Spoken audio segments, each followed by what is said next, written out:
Ողջույն սիրելի հայրենակիցներ, ինչպես դուք տեսնում եք, մենք գտնվում ենք մի շատ հետաքրքիր վայրում,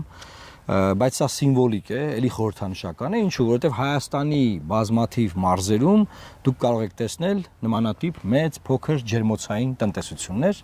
եւ այս տնտեսությունները այսօր Հայաստանի տնտեսության համար շատ կարևոր առաջատար ուղղություն են ապահովում, դա գյուղատնտեսությունն է, եւ ուզում եմ բոլորիս հիշեցնել, որ 2019 թվականին քաղաքացիական պայմանագիր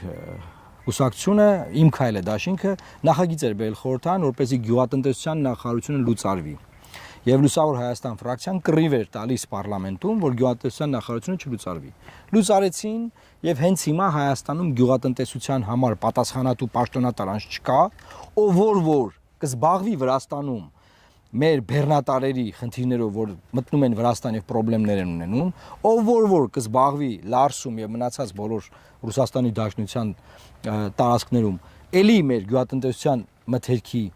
վաճառքով, տարածումով կամ այն խնդիրներով, որով մենք ունենք։ Օրինակ մեքենան կանգնացնում են, ուղարկում են ռուսերեն ասած դասմոտրի եւ դա ցանկացած մարդ որ զբաղվում է այս գործով կամ բեռնափոխադրումներով անգիր գիտի, որ այդտեղից սկսվում է դժոխքը, քաոսը։ Եվ ես երեկ եմ ասել, որ Հայաստանի բեռնատարը, որը կանգնած է Լարսում, դա ուղղակի բեռնատար չի, դա Հայաստանի տնտեսությունն է։ Հիմա ինչ ենք ուզում ասել, սիրելի հայրենակիցներ։ Տեսեք, պետությունը խրախուսել է,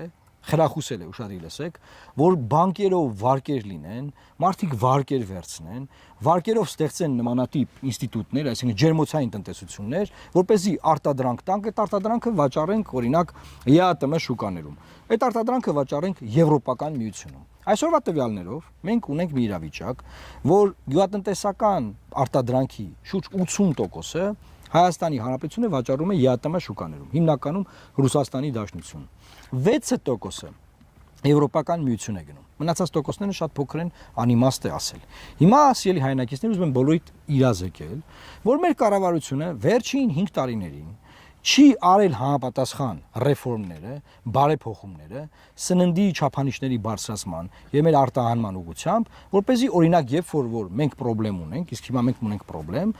մեր գյուղմթերքը հիմա խնդիր ունի ԵԱՏՄ շուկայում, դուք տեսնում եք ինչ է կատարվում, մենք ըստ էության մտել ենք սանկցիաների տակ, այդ գյուղամթերքը կարողանային պետական աջակցությամբ տանել օրինակ եվրոպական շուկաներ։ Այդ որ շատ են չէ խոսում, դիվերսիֆիկացնենք, այսինքն վերջին 5 տարում 80% մտել ենք այդ տարածք ԵԱՏՄ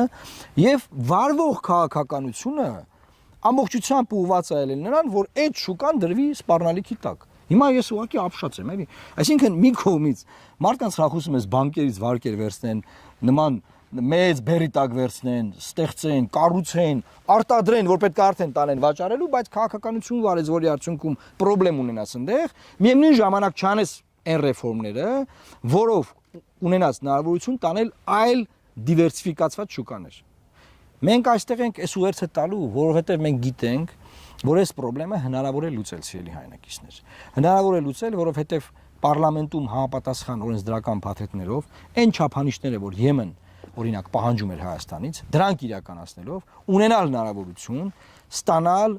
ալտերնատիվներ, այլ ընտրանքներ։ Միևնույն ժամանակ չլինել արկածախնդիր եւ եղած 80%-անոց շուկան չդնել հարվածի տակ։ Այսինքն ես ուզում եմ երկու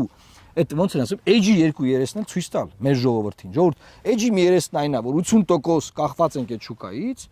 եւ այդ երեսի հետ նաեւ են կա, որ ունենք խնդիրներ, ստեղծված, խնդրեմ կա, այս խնդրեմը լուծող չունենք։ Գյուղնախարար չունենք վարչապետ, որ այդ խնդրեմով զբաղվում է, չունենք էկոնոմիկայի նախարար, որ այդ խնդրեմով զբաղվում է։ Ասենք վարչապետը զբաղվում է ես ում տունը խլելով, ասենք, չի, երեք ում տունն են խլում։ Օրը մեկի տունը խլում են, բնականաբար դա էլ են բանը Գյուլնաստատի երկրորդ սերիան, որ Գյուլնաստատը զանգելա, փնտրում Նիկոլ Փաշինյանին, տեսնիլը այդ ինչ հեքիաթներ է պատմում, էլի։ Բայց այդտեղ խնդրեմը ես չեմ ուզում, էլի մենք գնանք էլի իրանց նման այն դաշտ, որը անլրջությունն է։ Սա լուրջ հարց է։ Այս խնդրեմի առաջ է կանգնած երկիրը։ Հիմա մի կողմից վտանգ ես դրել քո շուկան, որը որ քո շուկան է, այնտեղ ես վաճառում, մյուս կողմից է ոչ մի բան չես արել, որ տանես Եվրոպական միության շուկաներում այս եղածը վաճառես։ Ինչով է զբաղված եղել վերջին տարիներին, որ այս խնդիրները